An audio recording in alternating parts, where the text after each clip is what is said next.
My own brother dragged me to court over the lakefront villa I bought with 8 years of my own money. Yes, my real brother. Yes, the house I paid for every single cent.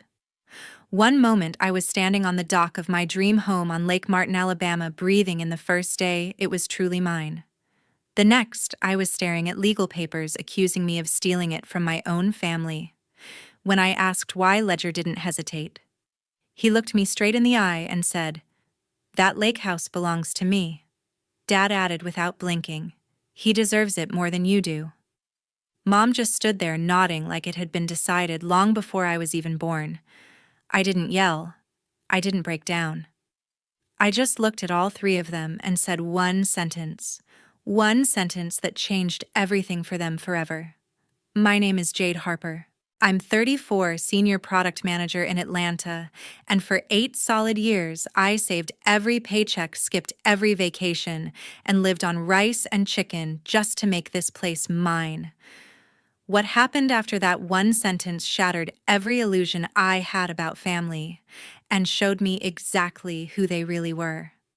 If you've ever had the people closest to you turn against you for something you earned, hit subscribe and turn on notifications right now, because this story is just getting started. I grew up in a modest brick house on the east side of Montgomery, Alabama, where the air always smelled like pine and barbecue smoke, and the word fair simply didn't exist in our vocabulary. From the day my brother Ledger came home from the hospital, everything tilted in his direction. My father Dwight ruled the family like a small-town mayor who never lost an election, and Ledger was the only voter that mattered. Mom Helen's entire world revolved around keeping her youngest child smiling. I learned before I started kindergarten that my feelings were background noise, and my achievements were threats. At 17, I earned a full academic scholarship to Auburn University, one of the best offers the state had ever given a local kid. I ran through the front door waving the letter, heart pounding with pride. Ledger 14, and already taller than me, grabbed it, skimmed 2 lines, rolled his eyes, and said it looked like homework. That night, he used the letter as kindling for the backyard fire pit. I watched the paper curl and blacken while he laughed. When I told Dad, his exact words were, "Jade, don't upset your brother. He's going through a phase." Mom added softly, "You'll get another copy. Let him be." I printed the replacement myself at the library the next morning. Nobody ever mentioned it again. College wasn't free even with the scholarship. Housing, books, and lab fees ate through the little I had. So I worked 3 jobs at once, 5 a.m. shifts, pouring coffee on campus, afternoon calculus tutoring sessions, and Friday to Sunday nights waiting tables at a rib joint off the interstate. I kept the cash in labeled envelopes in my dorm drawer. One Thursday, I came back from a double shift with $4,000 I'd saved over 4 months, planning to deposit it Monday. I woke up Saturday to empty envelopes. 2 weeks later, Ledger drove home in a shiny red Mustang.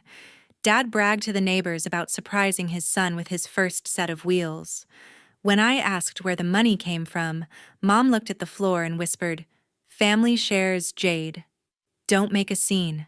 I never saw a single dollar again. Graduation day arrived 4 years later. I walked across the stage summa cum laude in computer science black gown, fluttering diploma in hand, scanning the crowd for familiar faces. The seats where my family were supposed to sit stayed empty. Later that evening, Mom sent one text, a blurry photo of Ledger holding a plastic trophy at a travel soccer tournament in Atlanta with the caption, "My champion." No congratulations, no sorry, we missed it, nothing. I sat alone in my cap and gown on a campus bench and deleted the photo.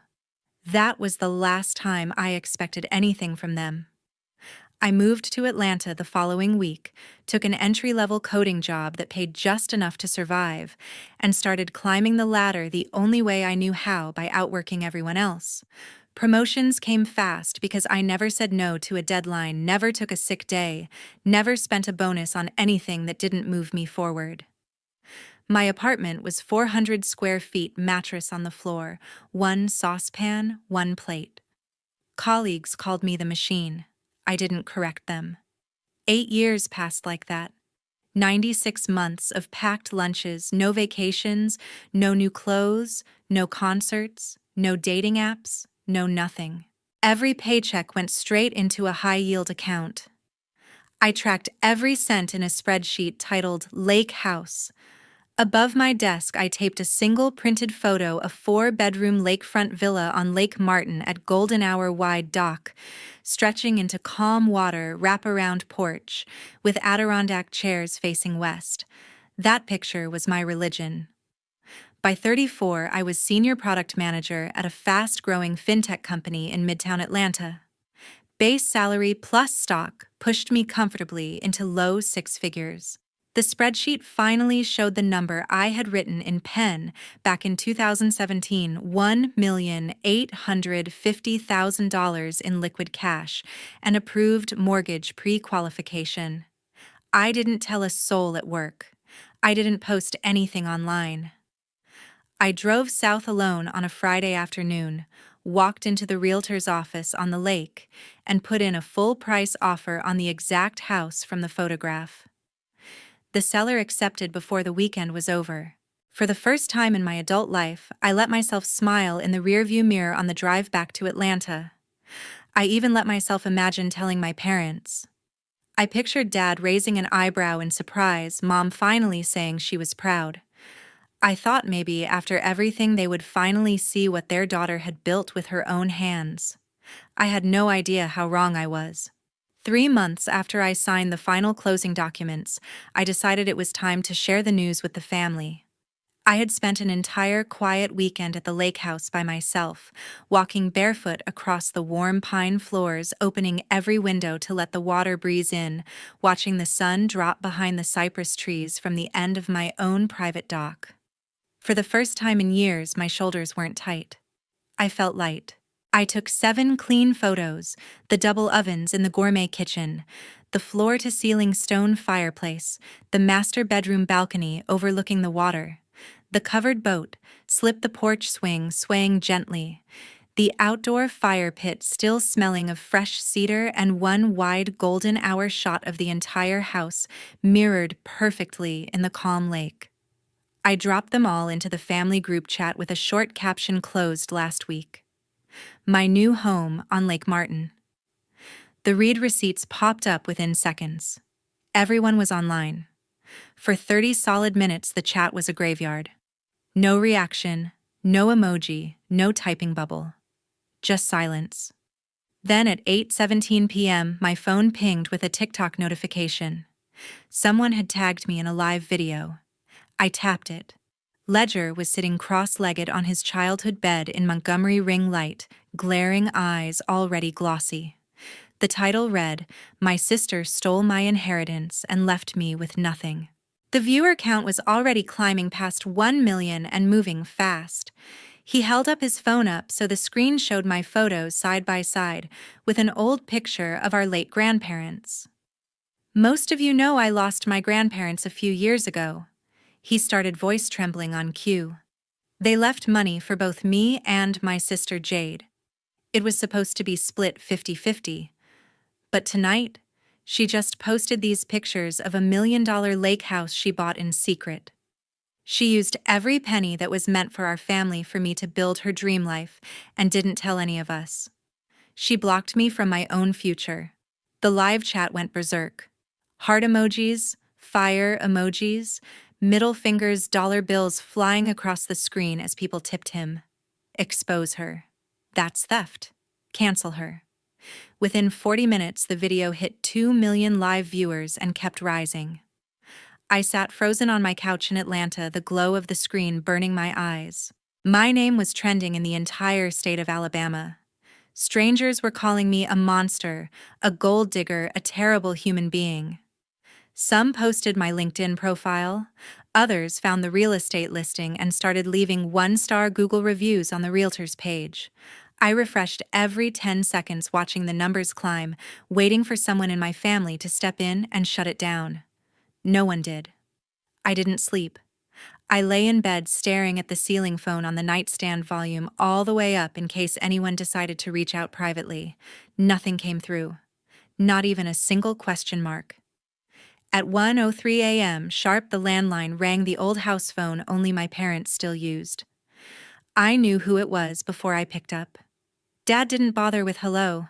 "That lake house is Ledger's," he said, voice flat and cold like he was reading a verdict. "Your grandparents always intended it for him. You knew that. You went behind everybody's back and bought it anyway.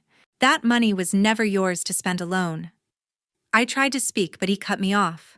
"You have 1 week to put the deed in his name. We'll have the paperwork drawn up. You sign it or we file suit and we take everything. The choice is yours." Mom took the phone next. Her tone was softer, almost pleading, but the words were steel. "Think about your brother Jade. He's devastated. Don't drag this family through the mud. Just do the right thing." I managed 3 words. "My own money," Dad interrupted again. "We have proof it was meant for him. You'll see soon enough. 1 week." The line went dead. I stood in my dark kitchen, phone still warm in my hand, staring out at the city lights. Down in Montgomery, my little brother was still live, still crying for the camera, still raking in sympathy and cash from millions of strangers who now hated my guts. My parents were right there with him, feeding the narrative, sharpening the knife. For 34 years, I had bent, swallowed, worked myself raw, trying to earn a place at their table. In one night, they made it clear there had never been a seat for me. I set the phone down and felt something inside me shift hard, final, irreversible. They weren't just unfair anymore. They were enemies wearing family faces. If they wanted war, they were about to learn exactly who they'd raised.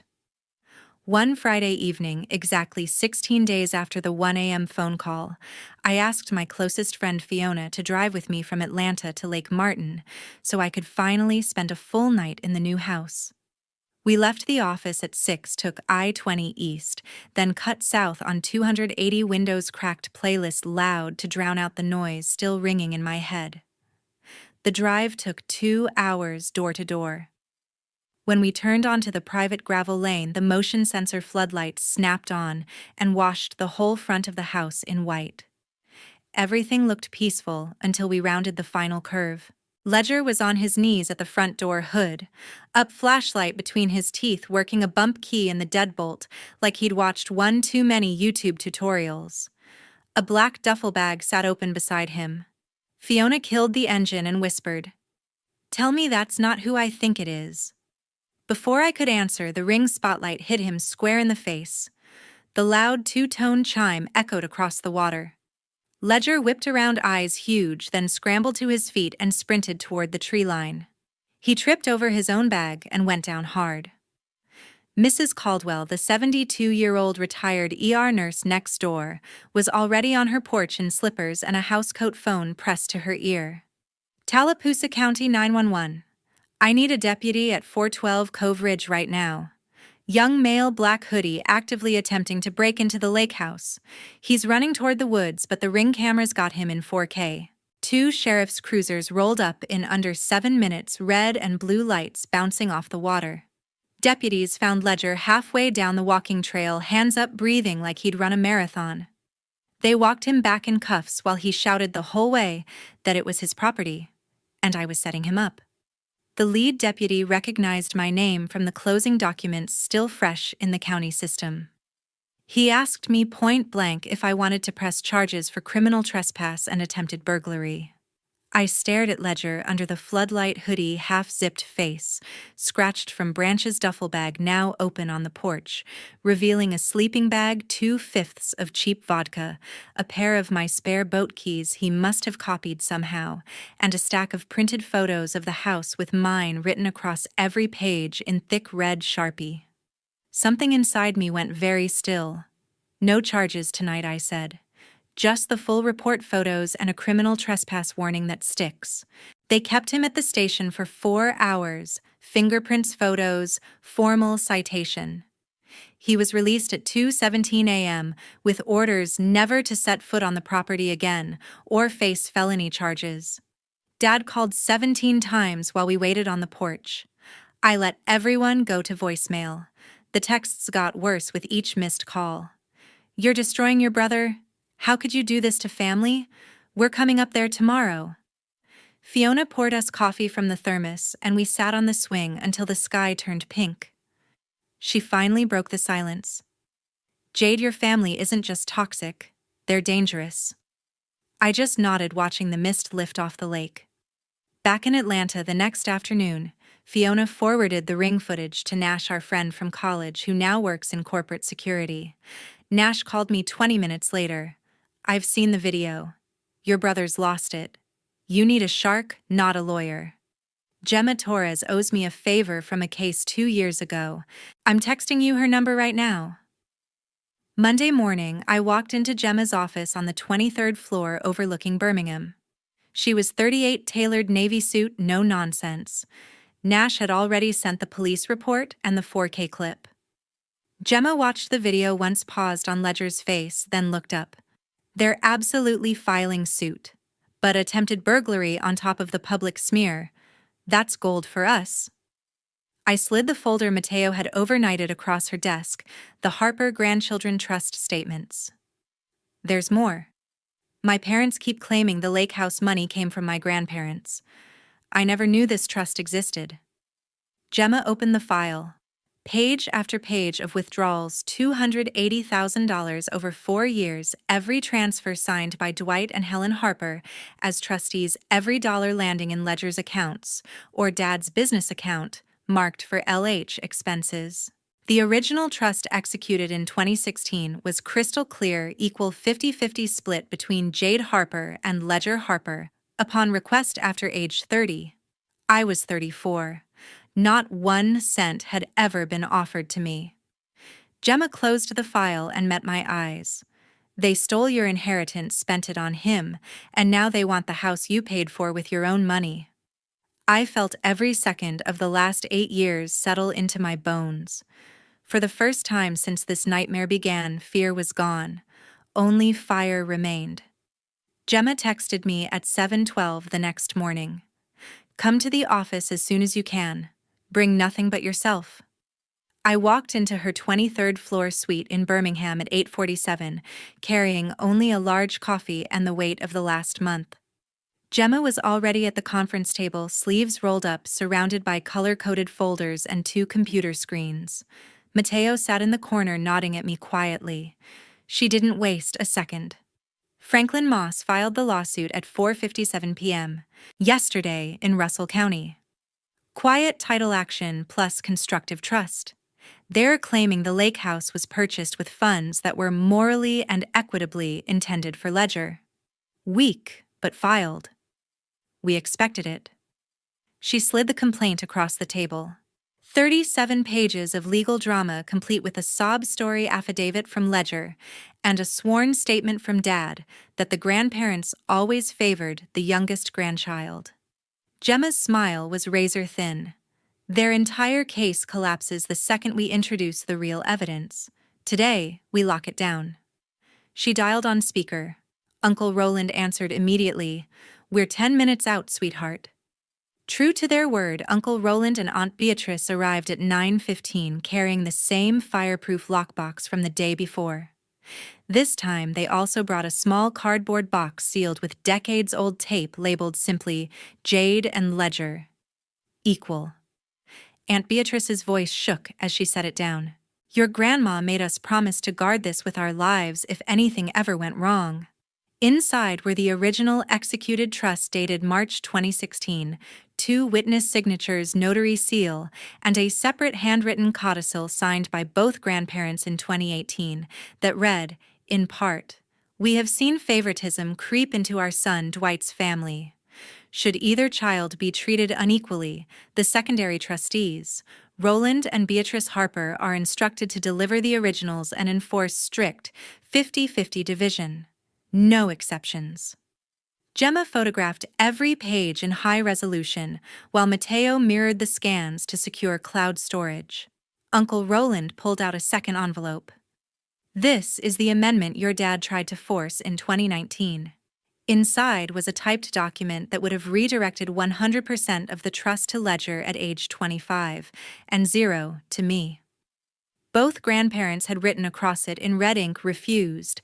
This is against our wishes, and signed beneath the refusal. Their attorney at the time had notarized the rejection on the spot. Aunt Beatrice added a thin stack of letters addressed to me in Grandma's handwriting, postmarked 2017 through 2020, all returned unopened with "Refused" by Dwight Harper stamped on the envelopes.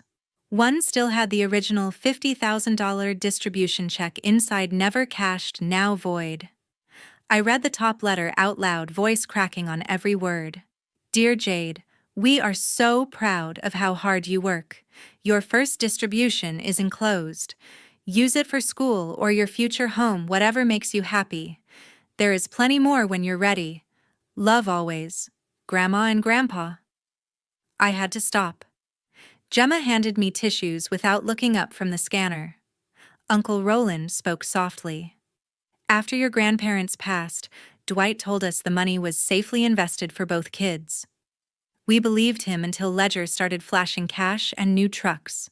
Beatrice put it together last year. We were too scared to confront him directly until you called. Gemma stacked the originals neatly. With these documents, their lawsuit is dead on arrival. The trust was never amended. Your half was never distributed. The lakehouse was bought with your post-tax earnings, clean title, no tracing issues.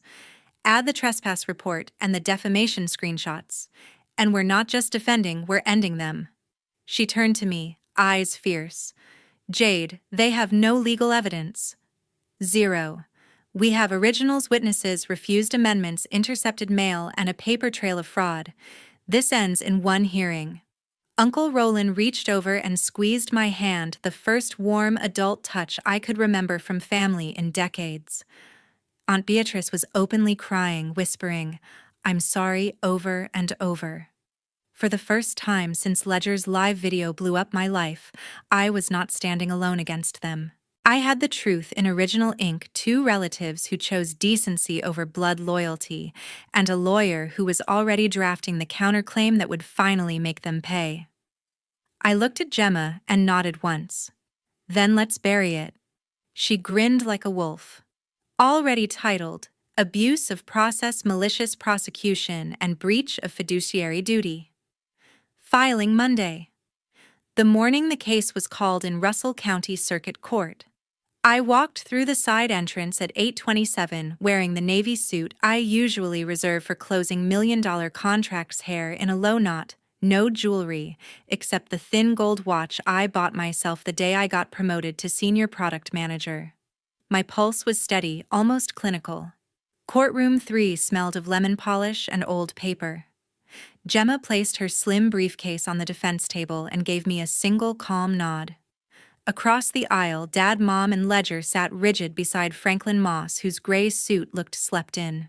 Ledger kept picking at a loose thread on his sleeve. Mom's fingers worried the same tissue without ever bringing it to her eyes. Dad stared at the state seal on the wall like it owed him money. At exactly 900 a.m., the bailiff intoned, "All rise." Judge Cecilia Ortiz entered, black robe sweeping, and took the bench with zero ceremony. She had a reputation for running a courtroom like a surgical theater. No drama, no wasted motion, no tolerance for nonsense. Moss stood first.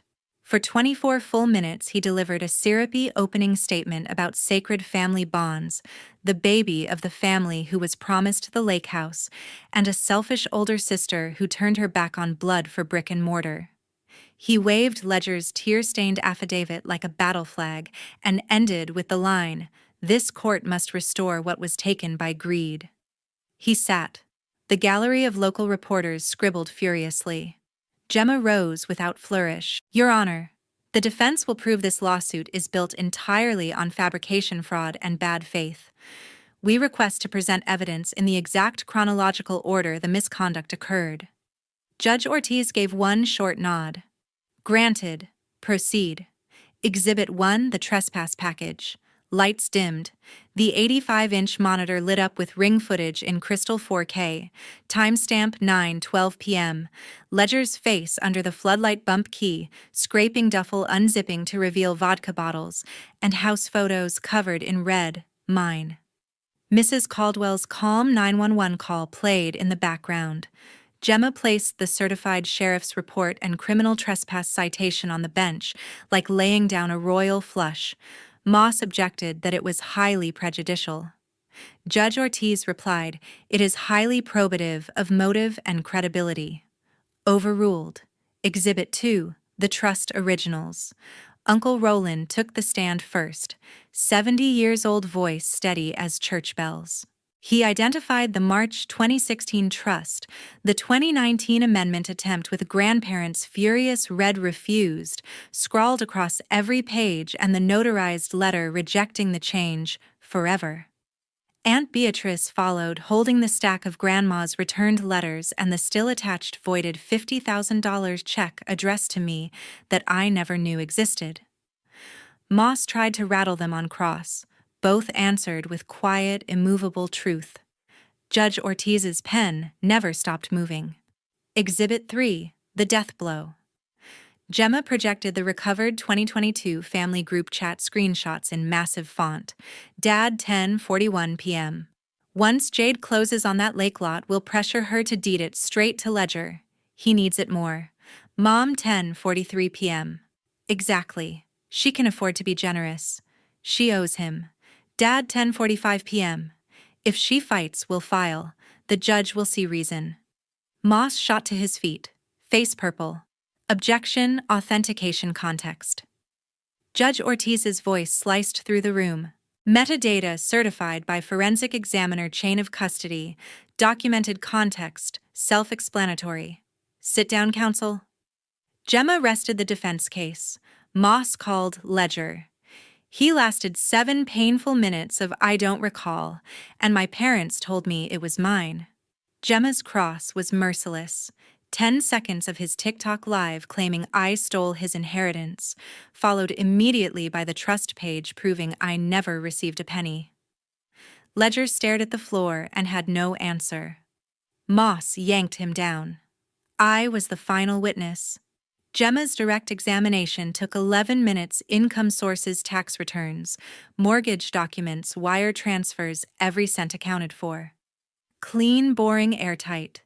Moss went for guilt on cross. Ms. Harper, couldn't you have simply given your brother the house and preserved family harmony? I looked straight at Judge Ortiz. No, sir. Handing over property I earned to reward attempted burglary, fraud, and public defamation is not harmony. It is surrender. I will not surrender. Moss tried 2 more questions. Both collapsed. He muttered no further questions and practically fell into his chair. Gemma's closing was 10 minutes of pure steel facts lined up like bullets fired one by one. Moss's closing was 8 minutes of stammering and sweat. When he finished, the silence felt radioactive. Judge Ortiz removed her glasses, cleaned them slowly with a small white cloth, then flipped to a fresh page on her legal pad. She wrote, 1 minute, 3 minutes, 6 minutes, 9 full minutes of nothing but the scratch of her pen and the soft tick of the wall clock. Then she looked up. The gavel slammed down like a rifle shot that ended a war I had been fighting since the day I was born. Judge Cecilia Ortiz set the hammer aside with deliberate calm, folded her hands on the bench, and spoke in a voice that carried to the back row without ever rising above conversation level. This lawsuit is declared frivolous, vexatious, and wholly unsupported by law or fact. All claims asserted by plaintiffs Dwight Harper, Helen Harper, and Ledger Harper are dismissed with prejudice. Fee simple absolute title to the real property commonly known as 412 Cove Ridge Road, Lake Martin, Tallapoosa County, Alabama, is quieted forever in defendant Jade Harper alone, free of any lien cloud or equitable interest. On the defendant's counterclaim, the court finds clear and convincing evidence of malicious prosecution, abuse of process, and intentional infliction of emotional distress. Judgment is entered against the 3 plaintiffs jointly and severally in the amount of $92,092 in statutory sanctions and taxable court costs, plus $75,000 in compensatory damages payable to Jade Harper. Reasonable attorney fees and litigation expenses incurred by the defendant will be determined at a separate hearing and added to the judgment. Execution may issue immediately. Court is adjourned. The last syllable still hung in the air when the first cracks appeared. Dad's head dropped until his chin hit his chest, shoulders curling inward like a man folding in on himself. Mom's tissue finally slipped from her limp fingers and drifted to the floor, a small white flag of surrender. Ledger stared at the table in front of him, as though the wood could open and swallow him whole. Franklin Moss half rose, mouth opening and closing like a fish on dry land, then collapsed back into his seat. I stood up slowly, the sound of my chair rolling back the only noise in the room. My heels clicked once, twice, 3 times as I walked to the exact center of the aisle and turned to face them for the final time. They looked up at the same instant, 3 pairs of eyes that once decided my worth, now wide, with something between terror and pleading. I spoke softly, but the acoustics of the old courtroom carried every word to the rafters. You chose Ledger every single day of my 34 years. Today, I choose myself.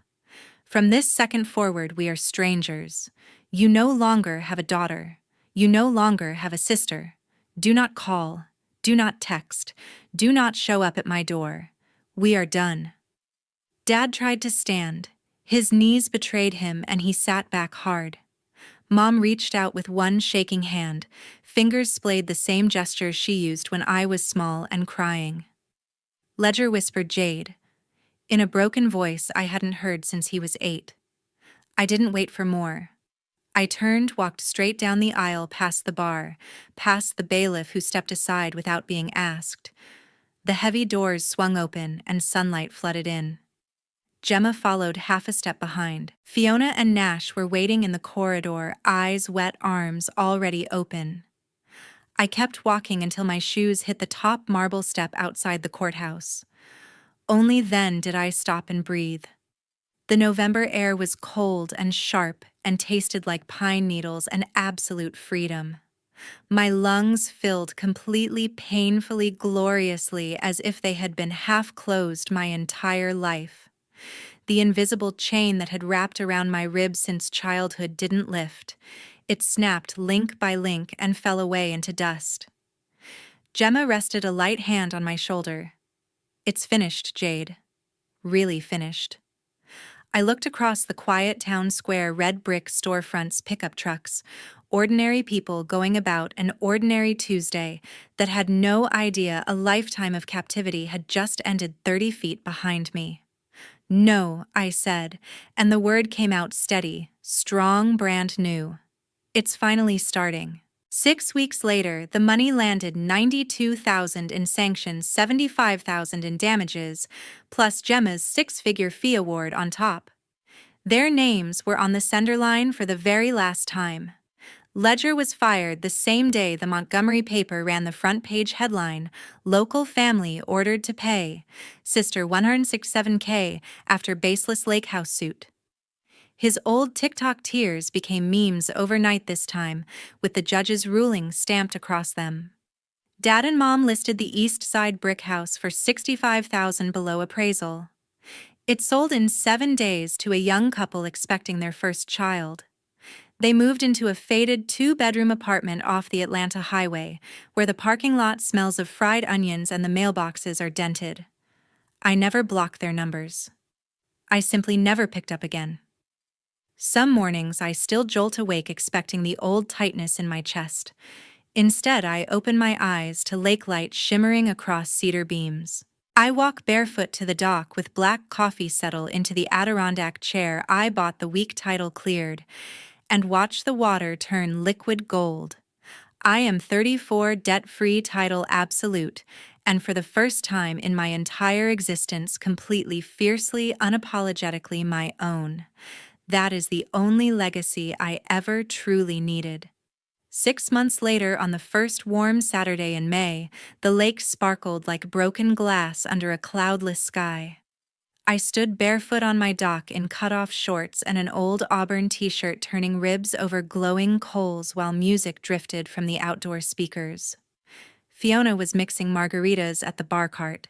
Nash and his fiancée argued good-naturedly over who got to flip the stakes. Gemma arrived last still, in courthouse heels, kicking them off the second she hit the planks, and announcing she was officially off the clock for the first time in 8 years. Uncle Roland and Aunt Beatrice pulled up in their old Ford pickup with 2 folding chairs and a homemade peach cobbler still warm from the oven. They hugged me like I was the child they never had, and I let them. The dock was crowded with the only family I claim, now the ones who showed up when everything burned, who never asked me to be smaller so someone else could feel bigger. Across the state, things looked different. Ledger's sales job at the Montgomery dealership lasted exactly 11 days after the judgment hit the local news. Customers recognized him from the viral clips, walked straight past him to other salesmen, and asked to speak to anyone except the crying guy from TikTok. Management let him go quietly with 2 weeks' severance. Last I heard through a mutual acquaintance, he was living in a studio above a vape shop on the Atlanta highway delivering food at night. Dad and Mom sold the brick house on the east side for $58,000 less than they owed the bank to cover the judgment. The moving truck came on a rainy Thursday. Neighbors watched from porches as boxes labeled Ledger's trophies and Christmas decorations were loaded up. They now rent a 2-bedroom unit in a tired complex off Ann Street, the kind with cracked sidewalks and a pool that hasn't held water in 3 seasons. Dad took early retirement. Mom works part-time at the church thrift store. They keep the blinds drawn. I never asked for updates. People just tell me. That Saturday on the dock, the sun dropped low and painted everything gold. We ate until we couldn't move, laughed until our ribs hurt, then sprawled across cushions and Adirondack chairs watching the first stars appear. Fiona raised her glass to Jade, who built her own damn table when they refused her a seat at theirs. Everyone drank. I looked around at the circle of faces glowing in firelight, friends who drove 2 hours to hold my hand in waiting rooms, a lawyer who fought like a sister, relatives who chose truth over blood, people who celebrated my wins louder than their own.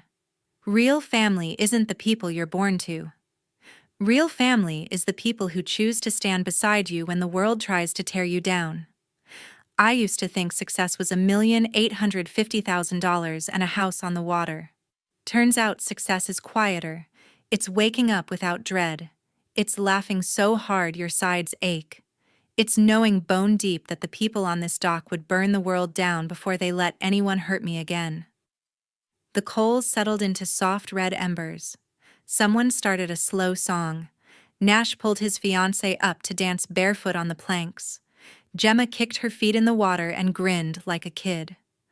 Uncle Roland squeezed my shoulder and whispered, "Your grandparents are smiling tonight."